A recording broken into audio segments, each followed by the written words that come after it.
Hello दोस्तों, स्वागत है आपका। और इस वीडियो में हम लोग पढ़ने वाले हैं प्रॉफिट एंड लॉस के क्वेश्चंस। वो क्वेश्चन जो कि काफ़ी इंपॉर्टेंट हैं, एग्जाम में आए हुए हैं और आगे भी आने के काफ़ी सारे चांसेस हैं। तो हम वो क्वेश्चंस देखेंगे कि इजीली एलिगेशन मेथड से कम समय में सॉल्व कर पाएँ।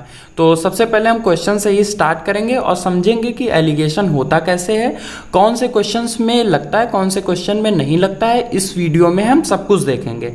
तो फर्स्ट क्वेश्चन से स्टार्ट करते हैं। जैसे कि क्वेश्चन दिया हुआ है कि एक आदमी के पास 160 किलोग्राम चावल थे, उसमें कुछ भाग 17% के लाभ पर तथा शेष भाग को 7% के लाभ पर बेच दिया।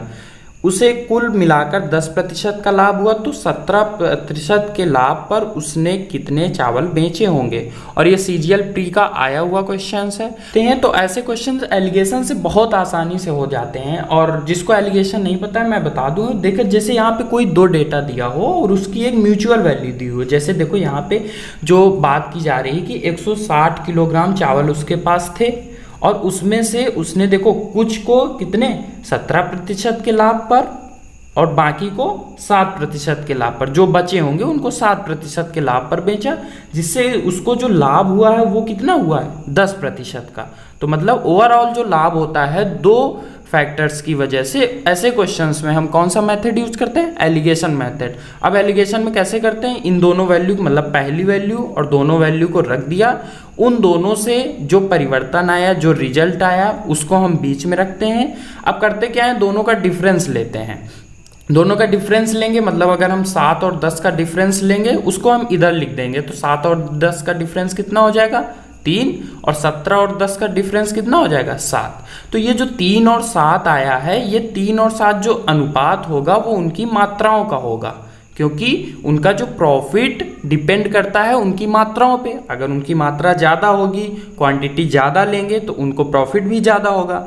तो जिस वैल्यू पे ये चीज़ें डिपेंड कर रही होती हैं उसी का रेशियो हमें मिलता है। तो 3 और 7 क्या हो गया? पहली और दूसरी वस्तु का रेशियो। अब देखो दोनों को अगर मिला दें, जो क्वेश्चन में दिया हुआ है 160 किलोग्राम, ये दोनों को मिलाने पे ही है। तो अगर दोनों को हम मिला दें तो हमें कितना मिलेगा? 10। इसकी वैल्यू क्वेश्चन में दी है 160 किलोग्राम। हमसे पूछा है क्या कि उसने 17% के लाभ पर उसने चावल बेचे होंगे। तो देखो 17% के लाभ पर जो रेशियो है वो कितना है? 3। तो 10 की वैल्यू 160, तो 1 की वैल्यू कितनी हो जाएगी? 16 किलोग्राम। तो यहाँ से 3 की वैल्यू कितनी आ जाएगी? क्योंकि 17% के लाभ पर जो रेशियो है, जो मात्रा है वो कितनी है? 3 है। तो 3 की वैल्यू यहाँ से कितनी आ जाएगी? बोलते हैं 48 किलोग्राम। क्या हो जाएगा आपका आंसर? मीन्स ऑप्शन ए क्या हो जाएगा? सही। देखते हैं दूसरा क्वेश्चन एलिगेशन पे बेस्ड। अब देखो ये प्रॉफिट एंड लॉस के ऐसे क्वेश्चन है, अगर इनमें एलिगेशन आप नहीं लगाते हैं तो फिर काफ़ी कठिन हो जाता है इनको सॉल्व करना। तो एलिगेशन आप देख लीजिए, इन क्वेश्चन में आप लगा सकते हैं और अपना टाइम बचा सकते हैं। जैसे दूसरा क्वेश्चन हम देखें कि एक व्यक्ति एक कुर्सी तथा एक मेज 500 रुपये में खरीदता है और वह मेज को 10% लाभ पर तथा कुर्सी को 10% हानि पर बेच देता है और 10 रुपये का लाभ कमाता है, तो कुर्सी का मूल्य रहा होगा। अब देखिए आपने अगर पिछला क्वेश्चन में ध्यान दिया हो तो हमें क्या था, देखो यहाँ पे पहली वैल्यू दी है, मतलब कि दोनों का जो रेट है वो कितना है? 500 है। और पहली वैल्यू को उसने मतलब मेज को, अगर हम मेज को 10% के लाभ पर उसने बेचा है और चेयर को, कुर्सी को उसने 10% हानि पर, तो हम माइनस का साइन लगा देंगे, 10% हानि पर बेचा है। अब देखो उसमें हमें पहले क्वेश्चन में बीच वाली वैल्यू पता थी उन दोनों से जो मिल के आई थी, पर इस क्वेश्चन में हमें बीच वाली वैल्यू नहीं पता है। अब देखो हम कोशिश करेंगे बीच वाली वैल्यू पता चल जाए। तो देखो इन दोनों की वजह से जो लाभ या हानि हुई, मतलब यहाँ पे 10 रुपये का लाभ हुआ है तो वो 500 का कितना है हम यही निकाल लेंगे। तो अगर हम 10 रुपये 500 का देखें तो अगर प्रश्न निकालना 100 से क्या करना पड़ेगा? इनटू। तो यहाँ पे क्या हो जाएगा? ये 2 जीरो कैंसिल हो जाएंगे। 10/2 कितना हो जाएगा? 2%। मतलब जो उसको लाभ हुआ है वो कितना प्रतिशत में? 2% का लाभ हुआ है। तो 2% कहाँ रख देंगे? बीच में। अब देखो इन दोनों का अगर डिफरेंस लें तो कितना आ जाएगा? देखिए -10 से 0 तक आने में आपको 10 चाहिए होगा, फिर आगे 0 से 2 आएंगे।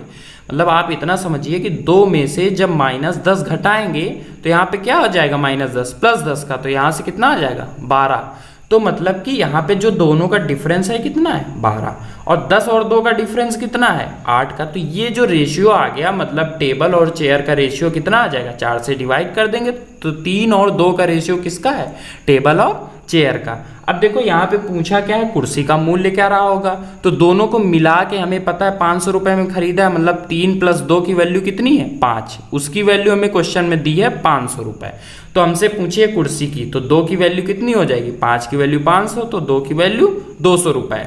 अब यहाँ पे अगर मेज का टेबल का पूछा होता तो हम 3 की वैल्यू निकाल देते, कितना 300 रुपए। कुर्सी का पूछा है तो 200 रुपए आंसर होगा, और ऑप्शन बी क्या हो जाएगा सही। ये भी CGL 2016 प्री में आया था क्वेश्चंस। ओके दोस्तों, देखते हैं तीसरा क्वेश्चन क्या दिया हुआ है। 2 घड़ियों का संयुक्त मूल्य 840 रुपए है तथा एक को 16% लाभ पर व दूसरी को 12% हानि पर बेचने में ना तो लाभ होता है और ना ही हानि, तो महंगी घड़ी का मूल्य क्या रहा होगा। अब देखिए जो दिया हुआ है, जैसे पहली वाली को उसने 16% लाभ पर, तो 2 घड़ियां खरीदी, एक को 16% लाभ पर और इसको 12% हानि पर, मतलब ये कितना हो जाएगा -12%। इन दोनों से इफेक्ट क्या आया है कि ना तो लाभ हुआ है ना हानि हुई है। अब देखो ना लाभ हुआ है ना हानि हुई का मतलब उसको 0% रिजल्ट इससे आया होगा, तो हम बीच में क्या रखेंगे 0%। ना लाभ ना हानि का मतलब ही क्या है 0%। अब देखिए इन दोनों का डिफरेंस देखें तो कितना हो जाएगा 12 हो जाएगा, और इन दोनों का डिफरेंस कितना हो जाएगा 16। तो देखिए अब हम डायरेक्टली भी बोल सकते थे कि पहली कुर्सी का जो 16% है वो दूसरी कुर्सी के 12% के बराबर है। तो यहाँ से अगर हम यहाँ से रेशियो लें तो 4 से डिवाइड कर देंगे तो 3 और 4 क्या हो जाएगा इन दोनों का रेशियो। अब यहाँ पे हमसे पूछा है महंगी घड़ी का मूल्य, मतलब 4 की वैल्यू पूछी है, हमें दिया क्या है दोनों का मूल्य, मतलब दोनों को जोड़ देंगे 3 और 4 कितना 7। 7 की वैल्यू क्वेश्चन में कितनी दी हुई है 840 रुपए। देखो 12 7 84, तो 1 की वैल्यू कितनी हो जाएगी 120। हमसे पूछिए महंगी घड़ी, तो महंगी घड़ी क्या हो जाएगा 4, तो 4 की वैल्यू कितनी हो जाएगी 12 चौक 48, 480 रुपीज इज द आंसर। तो ऑप्शन कौन सा सही हो जाएगा सी। ओके दोस्तों, देखते हैं 4th नंबर क्वेश्चन। क्वेश्चन क्या दिया हुआ है, एक व्यक्ति अपनी 1/3 वस्तुओं को 15% हानि पर बेचता है। यदि वह पूरे व्यापार में 10% का लाभ लेना चाहे तो उसे शेष वस्तुओं को किस लाभ पर बेचना होगा। अब देखिए ऐसे क्वेश्चन में मैंने देखा है कि लोग सोचते हैं एलिगेशन नहीं लगेगा, बट इसमें भी एलिगेशन लगेगा, बस उसका तरीका बदल जाएगा। हम इसको डेविएशन या फिर कंबाइनिंग ऑफ ग्रुप कोई भी मेथड बोल सकते हैं। आप देखिए कैसे सॉल्व करेंगे। जैसे बोला है एक व्यक्ति ने 1/3 वस्तुओं को 15% हानि पर, तो 1/3 वस्तुओं को 15% हानि पर बेच दिया है। आगे बोला है यदि वह पूरे व्यापार में, मतलब पूरे व्यापार में 10% का लाभ लेना चाहे तो शेष वस्तुओं, अब देखो 1/3 वस्तुएं बेच दी हैं तो बाकी जो बची होंगी वो कितनी हो जाएंगी 2/3। या आपको ऐसे नहीं समझ में आ रहा तो अगर हम इसको 1 ले लें तो टोटल कितनी रही होंगी भाई, किसी का 1/3 1 है तो टोटल कितनी रही होगी 3। तो हम यहाँ से बोल सकते हैं कि जो टोटल वस्तुएं रही होंगी 3 रही होंगी। 1 पर कितने की हानि हुई 15% की, तो बाकी जो बची 2 हैं उनको किस रेट पे बेचा जाए कि 10% का क्या हो लाभ हो। अब देखिए ये भी एलिगेशन का ही पार्ट है। कैसे देखिए, अब जैसे यहाँ पे जो पहली वस्तु है उस पर -15% की हानि हुई है, दूसरी पे हमें नहीं पता है कितने प्रतिशत का लाभ या हानि हो, जिससे कि ओवरऑल कितना 10% का लाभ हो। अब देखिए यहां से अगर हम इनका रेशियो हमें अब की पहले से पता है कि इसका 1 है तो ये कितना होगा 2। अब देखिए इन दोनों का डिफरेंस कितना आएगा, यहां से देखिए माइनस है, बस ये आपको ध्यान रखना है एलिगेशन में कि माइनस साइन इसीलिए जरूरी है क्योंकि माइनस से 0 तक आने में आपको 15 आना पड़ेगा और फिर 0 से +10 तक आने में 10 और आना पड़ेगा, मतलब और हमने करके भी दिखाया था। यहाँ पे बड़ा क्या है 10, 10 में से जब -15 हटाएंगे तो देखो माइनस माइनस प्लस हो जाएगा, तो यहाँ पे कितना आ जाएगा 25। तो मतलब इन दोनों का डिफरेंस कितना है 25। अब देखिए 2 की वैल्यू 25 दी हुई है तो 1 की वैल्यू कितनी हो जाएगी 12.5। भाई 2 की वैल्यू 25 है तो 1 की वैल्यू कितनी हो जाएगी 12.5। अब देखिए बस यहाँ पे आपको इतना ध्यान रखना होगा कि ये वैल्यू अगर इससे छोटी है तो ये वाली बड़ी रही होगी, क्योंकि एलिगेशन में जो इफेक्ट आता है जो बीच वाली वैल्यू होती है वो इन दोनों के बीच की होती है। मतलब अगर ये कम होगी इससे तो ये डेफिनेटली ज़्यादा होगी, और अगर ये ज़्यादा रही होगी तो इन दोनों के जोड़ के बराबर रही होगी, क्योंकि हम यहाँ पे कौन सी वैल्यू रखते हैं, इन दोनों के अंतर को। तो ये क्या हो जाएगा, इन दोनों का जोड़। अब देखो 12.5 और 10 को जोड़ेंगे तो क्या आ जाएगा, 22.5% लाभ, क्योंकि प्लस की वैल्यू आई। तो हम ये बोल सकते हैं कि 22.5% का लाभ हुआ होगा। मैं आपको एक बार फिर से बता देता हूं कि देखो यहाँ क्वेश्चन में दिया होता 1/3 वस्तुएं 15% हानि पर बेची गई, तो 1/3 मतलब एक अगर हानि पर बेची गई 15%, तो बची कितनी, 2। उनको किस रेट पे बेचा जाए कि ओवरऑल 10% का लाभ हो। हमने यहाँ पे क्या दोनों का डिफरेंस लिया 25, तो 2 की वैल्यू 25 दी थी, 1 की वैल्यू 12.5, तो 12.5 और 10 मिलकर कितना 22.5%। ये क्या हो जाएगा आंसर। इसको हम डेविएशन से भी करते हैं। आगे क्वेश्चन में आप देखिए 5 नंबर क्वेश्चन देखते हैं। दिया हुआ है कि एक कपड़ा व्यापारी कपड़ों के आधे भाग को 20% लाभ पर तथा शेष के आधे भाग को 20% की हानि पर तथा बचे हुए कपड़े को क्रय मूल्य पर ही बेच देता है और 7% का लाभ कमाता है, तो उसकी लागत रही होगी। अब देखिए ऐसे क्वेश्चन यहाँ पे 3 वैल्यू हो गई। भाई कपड़े को पहले आधा भाग बेचा, फिर उसके आधे का आधा भाग बेचा और फिर शेष भाग बेचा, तो 3 बार मतलब 3 पार्ट में इसने डिवाइड करके बेचा। एलिगेशन इसमें भी लग जाएगा, पर इसका तरीका आप देखिए कैसे होगा। क्वेश्चन में क्या दिया हुआ है कि आधे भाग को मतलब कि 1/2 भाग इसने कितने 20% लाभ पर बेचा है। उसके बाद देखो बचा कितना होगा 1/2, तो उसका 1/2 मतलब हाफ का 1/2 मतलब 1/4 इसने किस भाग पे बेचा है, 20% हानि पर, तो बचा कितना होगा 1/4। अब देखो इसको आप सिंपल करें, जितना ये रहा होगा उतना ये रहा होगा, वो मिलके 1/2 बना। तो आप ऐसे क्वेश्चन को सिंपल करने के लिए हम देखो यहाँ पे कोई बस अपनी तरफ से ले लेते हैं, जैसे या 4 ले लो या 8 ले लो। अगर हम 4 लेते हैं तो देखिए 4 का आधा कितना हो जाएगा 2, ये 2 इसने बेचा है 20% लाभ पर। उसके बाद बचा कितना होगा 2, तो 2 का आधा कितना हो जाएगा 1, क्योंकि आधा भाग बेचा है किस पर 20% हानि पर। तो 2 और 1 हो गया, हमने कितना लिया था 4 टोटल, तो यहाँ पे कितना बचेगा 1। उसको 1 को उसने क्या है क्रय मूल्य पर ही बेच दिया। अब देखिए अगर क्रय मूल्य पर बेचा होगा तो ना तो उसको लाभ होगा ना हानि, जैसे हमने एलिगेशन वाले क्वेश्चन में किया था। तो यहाँ पे हम लिख सकते हैं 0%। अब देखिए ऐसे क्वेश्चन, ये एवरेज का भी कॉन्सेप्ट है कि हमें देखना है कि उसे 60 रुपए का लाभ कमाता है, तो हम लाभ प्रतिशत अगर निकाल लें तो उसकी लागत हम निकाल सकते हैं। तो देखिए अगर यहाँ पे हम देखें कि सबसे कम वैल्यू किसके पास है, तो सबसे कम वैल्यू, या आप किसी को भी ले सकते हैं, बस हमें देखना क्या है, एक बार आप कॉन्सेप्ट समझ गए तो फिर क्वेश्चन कर पाएंगे। ये डेविएशन मेथड है। जैसे कि ये -20 लिखा हुआ है तो ये सबसे कम है। अब ये 0 -20 से कितना ज़्यादा है, आप बोलेंगे 20 ज़्यादा है। वो कितने लोगों में ज़्यादा है, 1 लोगों में। मतलब यहाँ पे जो 1 है उसके पास इससे 20 ज़्यादा है, तो मतलब ओवरऑल कितना ज़्यादा है इसके पास 20। अब अगर हम 20 पूछें -20 से कितना ज़्यादा है, तो 20 0 तक आने में फिर 20, मतलब इन दोनों का डिफरेंस कितना 40। और वो कितने लोग कितने भाग में, 2 भाग में 40 ज़्यादा है, तो 2 गुणे 20 2 गुणे 40 कितना हो जाएगा 80। तो ओवरऑल इससे जो ज़्यादा है वो कितना है 100। तो मतलब 100 ज़्यादा है कितने लोगों में, टोटल जितने लोगों में है जितना ज़्यादा है उसको हम सब लोगों में क्या कर देंगे डिवाइड कर देंगे। तो 100 को अगर हम 4 लोगों में डिवाइड करें तो कितना आ जाएगा 25। अब ये 25 इससे ज़्यादा था, तो -20 से +25 कितना ज़्यादा था, तो ओवरऑल जो इफेक्ट आएगा वो 5%। और अगर ये प्लस की वैल्यू है तो ये क्या हुआ होगा लाभ। अब देखो क्वेश्चन में 60 रुपए का लाभ हुआ है, मतलब 5 की वैल्यू कितनी है 60 रुपए, 5% की वैल्यू 60 रुपए। अब उसकी लागत कितनी रही होगी 100%, तो 100% की वैल्यू कितनी हो जाएगी, देखिए 5 का 20 गुना तो 60 का 20 गुना 1200 रुपए। 1200 रुपए उसका क्या हो जाएगा आंसर, मतलब ऑप्शन डी क्या हो जाएगा राइट। ओके दोस्तों, पिछले ही कॉन्सेप्ट पे बेस हम एक और क्वेश्चन देखेंगे।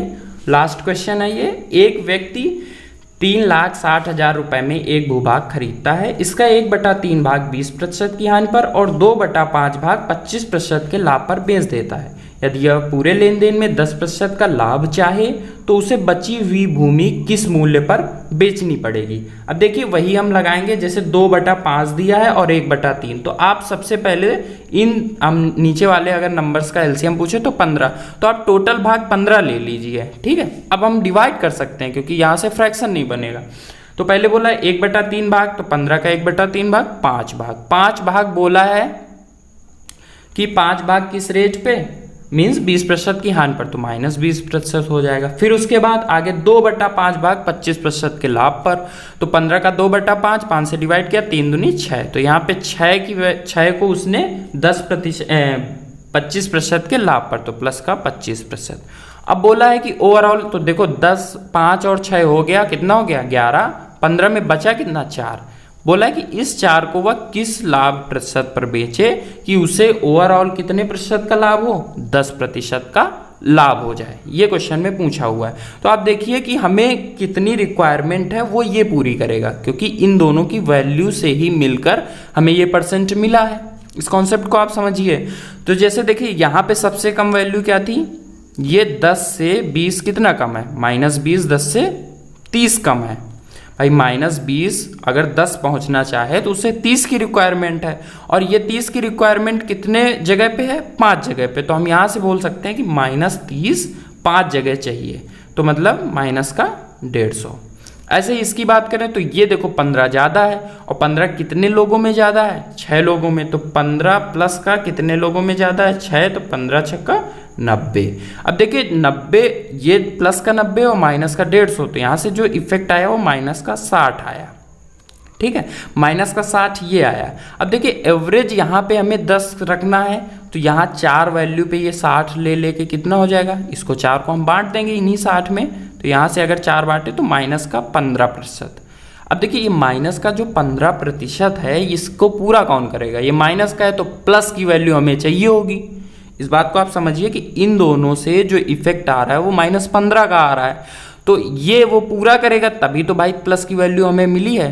तो वो अपना एवरेज तो रखेगा ही, मतलब वो अपना 10 तो मेंटेन ही रखेगा, ये 15 भी पूरा करेगा।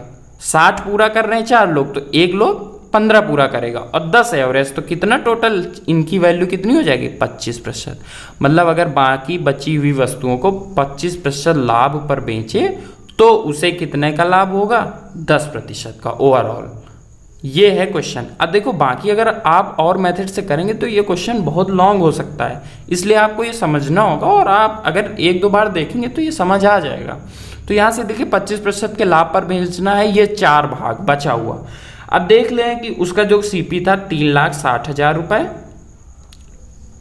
तो इसका कितना भाग, देखो 4/15 भाग, टोटल 15 भाग था, इसका 4/15 भाग, इसको हमें बेचना है 25% के लाभ पर। 25% को अगर हम पार्ट में चेंज करें तो कितना हो जाएगा, 1/4। मतलब अगर 4 का है तो हमें 5 का बेचना पड़ेगा, तो इसको हम क्या लिख देंगे, 5/4। बस अब आप इसको क्या करना है, सॉल्व करना है। तो ये 4 से 4 कट जाएगा। देखो 3,60,000 रुपए 15 भाग थे, 4 भाग हमें बेचना है किसे, 25% लाभ पर, मतलब अगर 4 है तो 5 रुपए में बेचना पड़े। तो ये 4 से 4 कट जाएगा, ये 5 से कितना, ये 15 3 बार जाएगा, और 3 से ये 3,60,000 कितना हो जाएगा, 1,20,000 रुपए। और बी ऑप्शन आपका क्या हो जाएगा, राइट आंसर। वीडियो देखने के लिए धन्यवाद दोस्तों, और अगर कॉन्सेप्ट और क्वेश्चंस अच्छे लगे हों तो वीडियो को लाइक करें और चैनल को सब्सक्राइब करें ऐसी ही और वीडियो देखने के लिए।